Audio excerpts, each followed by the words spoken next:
В финальных схватках по масс-рестлингу приняли участие 235 спортсменов из Амгинского, Вилюйского, Татинского, Мегино-Кангаласского и других районов республики, а также среди участников представители колледжей, институтов, университетов и спортивных клубов. Всего насчитывается 25 команд. Участники разделены на весовые категории. Юниоры от 60 до 105 кг, юниорки от 50 до 80 кг.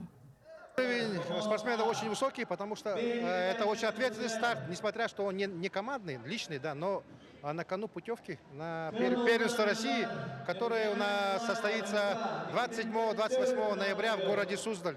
И вот эти вот соревнования являются отборочными к первенству России, поэтому спортсмены и спортсменки, завоевавшие первые-вторые места, получат путевки.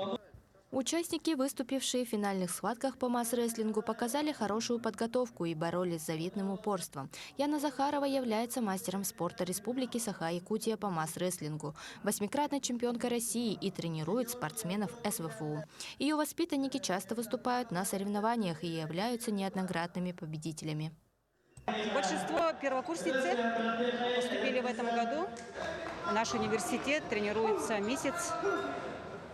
8 девушек участвуют, и все заняли первое и второе место. Подготовка месяц у нас шла, чисто на технику работали. И сегодня все победили, все заняли первое место в своих весовых категориях. В каждой весовой категории среди юниоров и юниорок 23 спортсмена заняли первые и вторые места. Среди юношей и девушек 18. Спортсмены награждены медалями и дипломами, а также совсем скоро они выступят на первенстве России. Даяна Федорова, Георгий Григорьев, Якутск.